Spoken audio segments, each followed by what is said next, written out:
Welcome back, guys. I'm Gus Corduroy with the Little Rascals, and this is our third installment of Teamwork, and today we are looking at teamwork via information technology.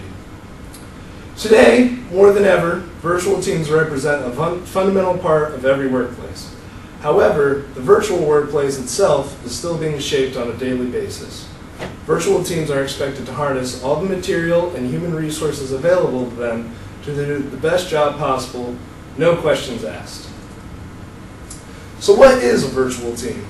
A virtual team comes into being whenever teams work together in a non-face-to-face fashion. We'll get back to learning more about virtual teams, their uses, advantages, and disadvantages in a little while. But first, let's talk about some methods by which virtual teams communicate. Here's a simple model of social interaction, the place-time model. In this model, we classify different methods of work based on whether or not they do them at the same time and in the same place. Work done at the same time in the same place is face-to-face work. People working at the same time but in different places are still communicating, but just not working physically together. Teams doing this use phone calls or video conferencing to work together. Teams working in the same place at different times share a work environment, they just don't share it at once. And finally, teams working at different times and different places rely on email and other methods of communication to work together. So now that we've got a quick overview, let's take a closer look. Face-to-face contact is crucial in beginning relationships and collaborations. People are also more cooperative when they work face-to-face and relationships are less strained. Face-to-face meetings also are helpful to solve complex problems because it allows people to be confident that they understand each other's work, and that confidence decays over time. Face-to-face meetings renew a team's trust in one another.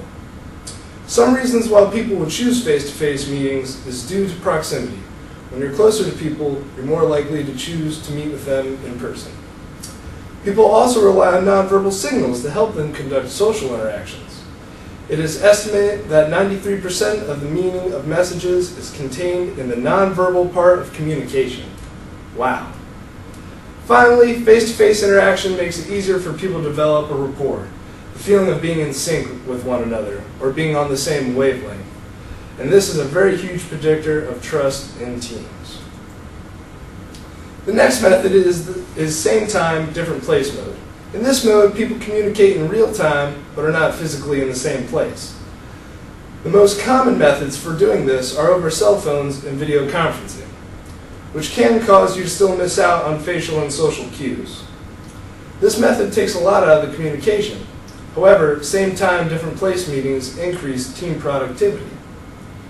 Some ways that groups suffer from physical separation include virtual distance, which is a feeling of separation caused by communicating virtually. Casual, spontaneous conversations are quickly lost in this mode of work, which creates relationship conflicts in teams. Spontaneous conversations also play a pivotal role in preventing and mitigating conflict in teams. Another negative impact is missing feedback. Greater distance tends to block impromptu, corrective feedback. When you see someone spontaneously, you can continuously get up-to-date feedback on your performance and productivity, and modify your behavior appropriately. Distance work can also lead to a loss of informal modeling and observational learning. The inability of remote employees to casually observe successful coworkers and superiors is a significant barrier to effective training and coaching. Finally, distance employees often end up left out of discussion. The default behavior in a group meeting is to ignore the person on the speakerphone.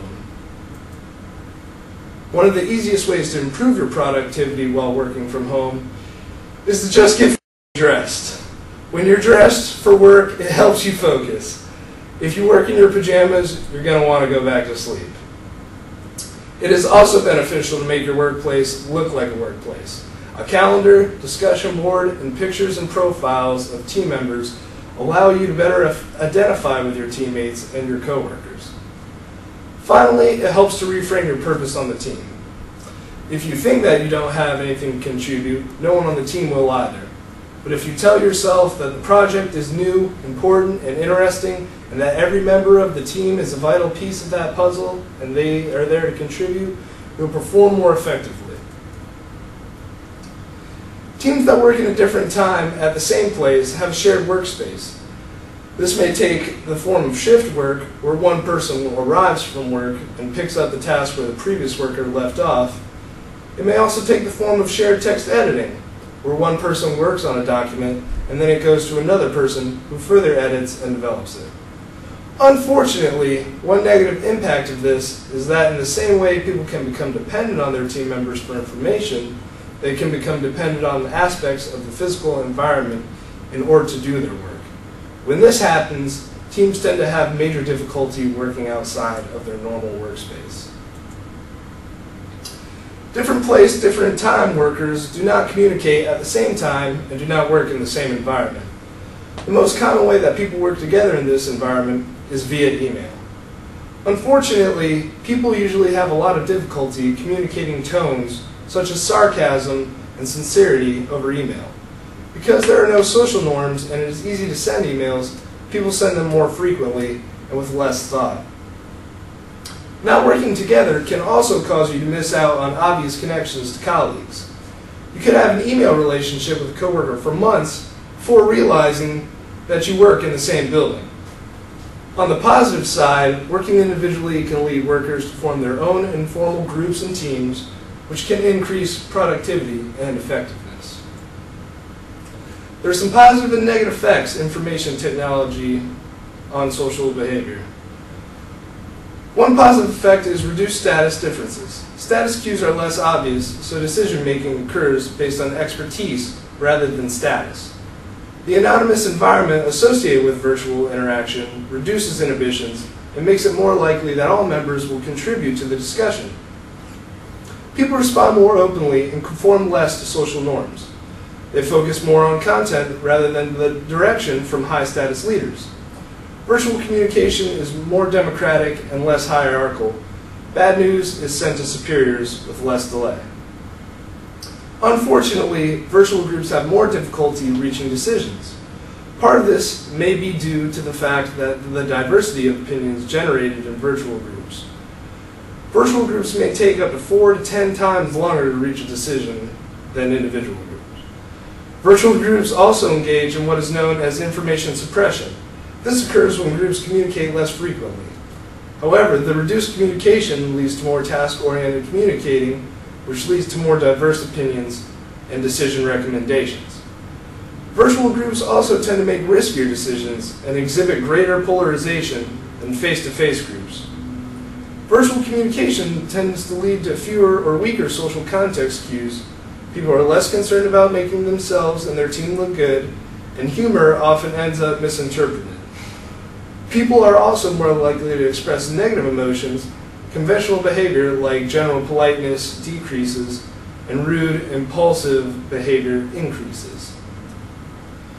So let's get back to virtual teams. Remember, a virtual team is a task-focused group, which meets without all members necessarily physically present, or even working at the same time. Virtual teams have several advantages. They allow companies to easily combine the best talents of individual members, even when they don't all work in the same location. Employees also report that working remotely increased their productivity, and 75% of surveyed workers said that the timeliness of their work improved when working remotely. There are some disadvantages, however. Virtual teams tend to have reduced effort, and an individual reducing their effort can have a much greater impact on a team as a whole. Virtual teams also tend to have less knowledge about individual members' relevant knowledge and skills. So what are some ways to improve virtual teamwork? Well, there are two kinds of solutions. First off are structural solutions. One method is setting up a group support system or electronic meeting system, such as a virtual bulletin board, chat, or document managing system. Another method is virtual team technology that lets you communicate and socialize virtually. An example of this, a company encouraging employees to use Facebook or Twitter. However, employees must exercise caution because it is very easy to blur the lines between your personal life and your work life. It helps teams to meet face-to-face initially. Teams find it easier to work together if they have met face-to-face before. It humanizes people and creates expectations to use in subsequent long-distance work. Also, touching base occurs when a company provides an opportunity for teams to work together at some point later in a project, bringing everyone into the loop and connecting them to the team. There are also interpersonal solutions to enhance teamwork. One example is schmoozing, which is interaction that has the effect of establishing a relationship. Teams that engage in this initial getting to know you stage have a stronger sense of shared group identity and less conflict. It is very important for teams to be careful and consider proper etiquette when working together virtually. Teams must establish the purpose and importance of the team clearly. It is also important to ask any questions you may have because people cannot see that you have a question. It also helps to summarize often and confirm who understands what. On virtual teams, there is a tendency to promise too much and to deliver too little.